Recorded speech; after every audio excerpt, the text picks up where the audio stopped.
guess the first question I would have to maybe throw out to all three of you is, could you take a minute each and describe perhaps the difference between the proposals and perhaps why is one better? How would you distinguish and what is the difference? Well, first, revenues are going to have to go up. It's primarily a spending problem. Math doesn't come close to working. And anybody who tells you otherwise, anywhere, not very good at math. Okay, I'm a CPA among other things. So that's the first thing. All right. Second thing is balanced budget. We've already said won't work. 49 of 50 states have it.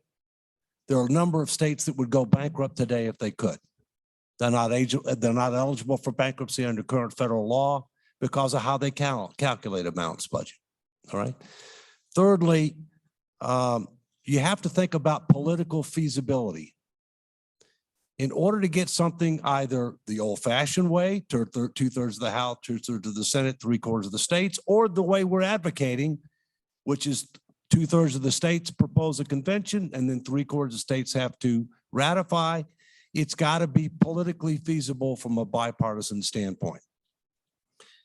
The last comment I would make is that, and I think the debt to GDP is the one that is by far the most politically feasible. It is accepted by economists. It is a measure that accomplishes what needs to be accomplished, but yet it gives Congress some power as to determine what the mix ought to be between mandatory spending reductions over time, discretionary spending priorities and reductions over time, and revenue over time with an enforcement mechanism. Because if you don't have that, you don't have much. So Barry, would you speak to that? What's the difference and particularly this enforcement mechanism portion? You go ahead and speak to that. Okay. First of all, revenue. I don't think there's anything that requires that revenue or spending increases relative to GDP. And indeed, that's what in Switzerland, it's been relative. Essentially, what the Swiss debt break there requires is that the government grow no more rapidly than income. So why should government grow more rapidly either in terms of revenue or spending? I would disagree with that. He says that you state legislators have failed. That's not true. There are a few zombie states like Illinois who haven't balanced their budget and haven't constrained debt for half a century. They're zombies. They are bankrupt. They are. Well, I'm saying there are a few exceptions, that there are a few zombies out there, and of course the federal government bails them out. But most state legislators are reasonably successful in balancing their budget year in and year out. There's some years where they fail, some years where they don't fail. So states are the success story here. And my state, Colorado, is a success story, not just in balancing the budget. We have the Tabor Amendment that, in fact, imposes the kind of constraints that I am proposing. It constrains the growth of government to inflation and population growth. It limits debt. It requires voter approval for any increase in taxes and debt. And by the way, I'll tell you the reason for the success of the Swiss debt break. Citizens vote on everything at every level of government. They rely on the referendum, the initiative, and they have put fiscal measures on the ballot in Switzerland hundreds and hundreds of times. Rely on your citizens. Have trust in your citizens. They are fiscally frugal. In Colorado, this goes back over the Republican and Democratic. We went from a red state to a blue state, but people have been proposing increases in taxes on the budget, on the ballot in Colorado for the last 3 decades. Hundreds of measures. At the state level, the only tax increases that have been passed are sin taxes. Citizens don't like tax increases, believe it or not. And if you rely on them, they won't raise taxes. They won't raise your tax burden. Flexibility. Well, I think that what the Swiss have decided, they have this very straightforward constitutional amendment that's very straightforward. Balance the budget over the business cycle so you can have, if you have deficits, you've got to balance that with surpluses. That's pretty straightforward and it's pretty flexible. And it, of course, provides for emergencies. So there's a lot of flexibility built into those fiscal rules. And I think that the fundamental issue for me is, will people understand this?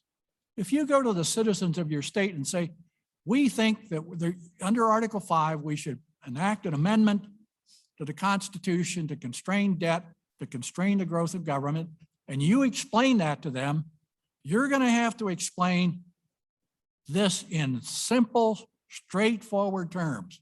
Essentially, we got to balance the budget. We got to bring expenditures into line with revenue, and we have to limit the amount of debt. And this means constraining the growth of government spending. That's an easy sell. That's what we sold with Tabor. I helped design Tabor. I helped pass it. And we have a success story in the States, not failure. So if you look at our experience, this is the kind of amendment that will make it and will work. So let's come to David then. David, your explanation of. Can I just say real quick? Okay. Simple explanation, credit card limit.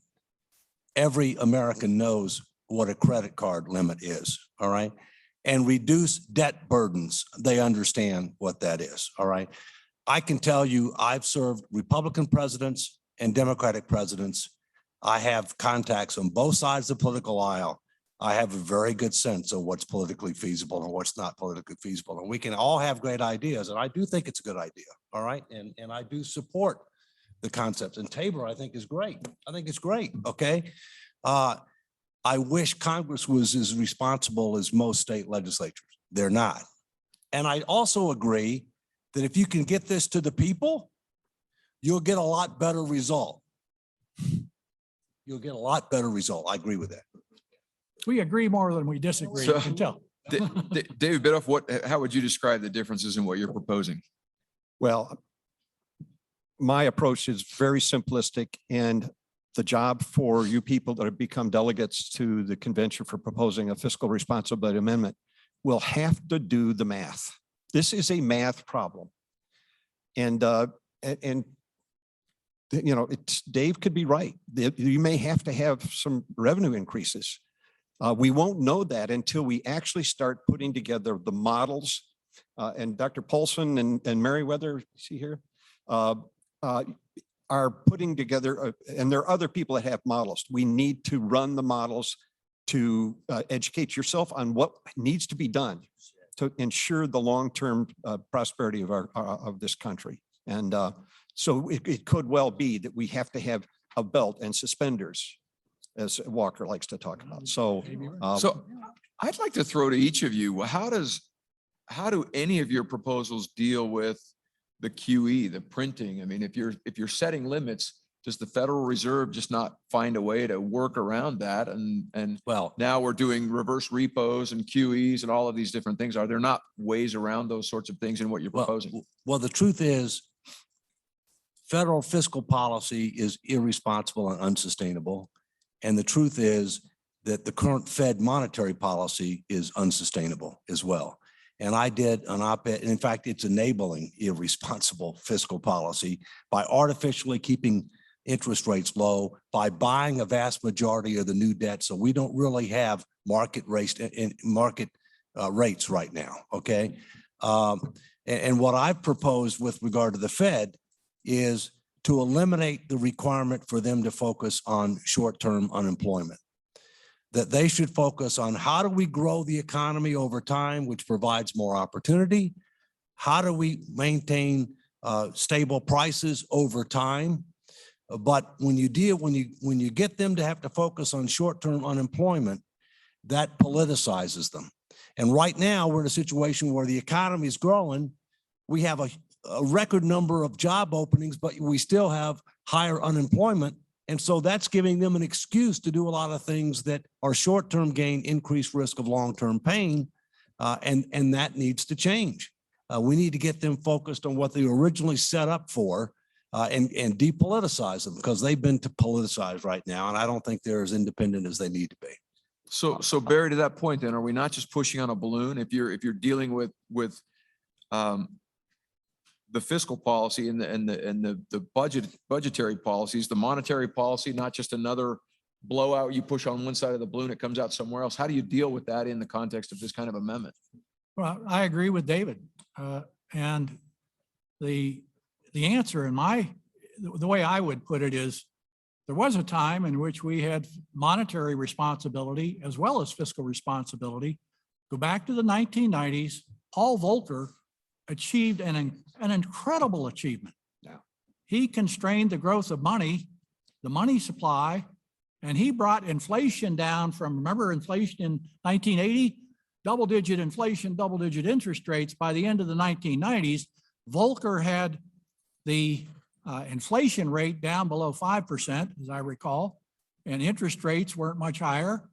We balanced the budget, by the way, for a few years in the late 1990s.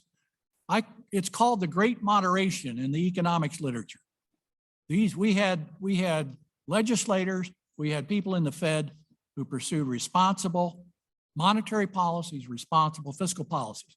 Unfortunately, that Great Moderation is gone. We've given up on fiscal rules. We've given up on monetary rules. The Fed is essentially an arm of the Treasury. The Fed is pumping money into the system because that's what the Treasury wants.